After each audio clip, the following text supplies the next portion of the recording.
This video essay focuses on the fourth scene of Horizon, which takes place in the decaying universe, Silent Sea. Rather than analyzing narrative events, this video examines how visual aesthetics and technical choices work together to express the film's core theme. The transition from dependency to self-dissolution. In the overall structure of Horizon, this scene marks a turning point. After experiencing survival, escape, and resistance across multiple universes, Pebble, who is our protagonist, no longer seeks protection or warmth. Instead, this scene visualizes a state of acceptance where collapse, stillness, and disappearance become a form of release rather than loss. In this sequence, I focus on three images that all use framing composition, but each serves a different narrative purpose. The foreground elements, tree trunks, rocks, and branches lead the viewer's eye into the scene, while the clear spatial layering makes the space feel enterable rather than flat. In the first image, the frame is open. The dark foreground creates a crack-like view, letting the audience discover the glowing tree along with the protagonist. The composition highlights distance and a sense of being called forward, with the tree acting as the bright, stable focal point. In the second image, the frame becomes denser. Branches fill the screen, and the tree shifts from being something we look at to something that surrounds us. The composition moves from directing the gaze to creating a sense of enclosure and immersion. In the third image, the frame remains, but the interior has emptied out. The tree appears only as a silhouette, and negative space begins to dominate. The composition now emphasizes what is left after dissolution. Across these three shots, composition moves from discovery to immersion, and finally, to disintegration. Visually expressing the emotional progression of the scene, the composition sets up the scene and the camera movement brings the space to life. In this sequence, the camera movement is not merely a shift in position. It operates by removing visual obstructions and expanding the field of view, shaping both spatial perception and emotional progression.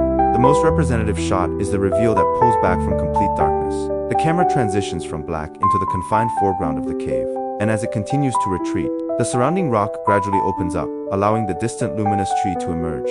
This movement sequentially unfolds with spatial layers, while the increasing brightness reinforces the significance of the subject, turning the act of discovering into a camera-driven visual experience. This shot encapsulates the core qualities of the camera language in this segment, using motion to reveal, using spatial expansion to construct narrative meaning, and using changes in light to guide emotional transition. In terms of lighting and color, the first half of this sequence features low saturation and follows a cyclical progression from darkness to brightness, from cold tones to warm, and finally back to muted grays. Here, light also carries a clear narrative function. The most representative example is the color transformation of the luminous tree.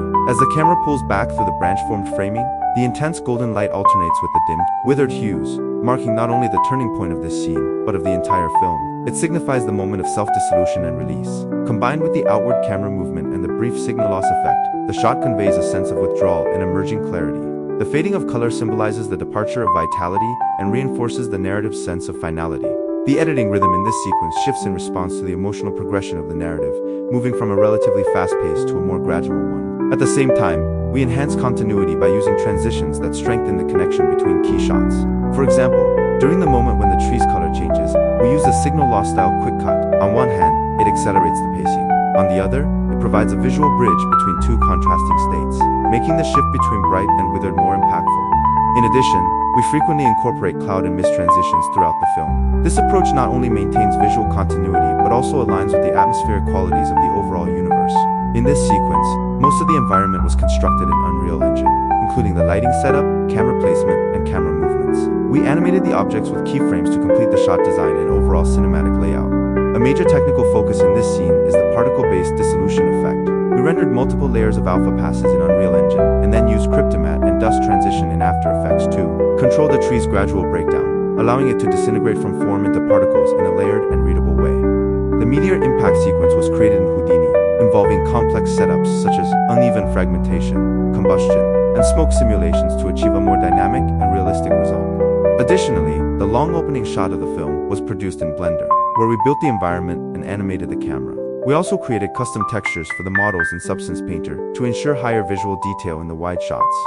In this sequence, the visual aesthetics and technical choices are closely tied to the narrative meaning. Together, they point to a central idea. Letting go is not an ending, but a return to a larger system. For this reason, the fourth scene becomes the emotional culmination of the film, shaped through the interplay of aesthetics and technique.